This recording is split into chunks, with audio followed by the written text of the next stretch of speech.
Hey, we're back. What's up, Brain Trust? Have you guys ever stepped into a room and felt a little bit nervous and then felt your gut clench up or your shoulders tighten or maybe like there'd be a slight headache or maybe something go on with your lower back or what have you?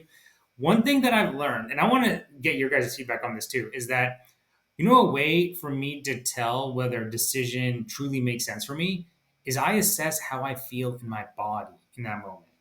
Sometimes when I'm like presenting myself to a recruiter or talking to my girlfriend about like my day and recounting an event, I like go over events in a way that's like very favorable to me.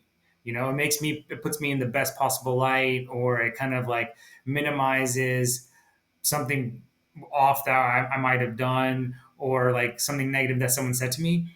And what I feel like is happening is you're trying to retcon, meaning edit the history to make yourself seem better and seem more intelligent. And what that does, though, is that like falsifying to a certain extent, like for lack of a better term, honestly, it creates a little bit of tightness in your body. And sometimes you can pick it up, right? Like when you talk to someone and they're going over an event and there's like they just skip a beat, right?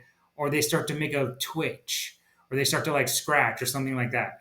I think it shows that there's a little bit of irritation in the body. And I don't know about you, but I want to feel pretty peaceful and calm and relaxed most of the time.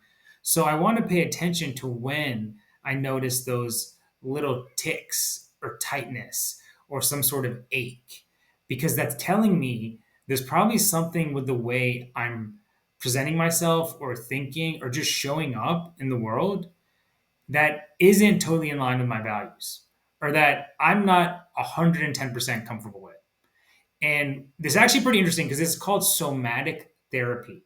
And this means actually paying attention to the signals your body's sending to your brain and vice versa, right? Because they're both connected. We talked about this in a previous episode, the gut brain axis. It's all interlinked with something called the vagus nerve, which runs from your like brain all the way down into your stomach. So that connection does exist. And there's this whole movement called sophrology where it's like spending time meditating to understand where that pain or that sensation is in your body, and you can kind of master it. But instead of taking time out of your day, I think it's okay just to become aware of it. And in those instances, just let that part go and like breathe into it, or like don't clench it, and pay attention to what you did or said before that happened, so you can kind of nip it in the bud next time or not feel that way going forward. I want to hear what you guys have to say about this, and what are some of the ways your body manifests that tension.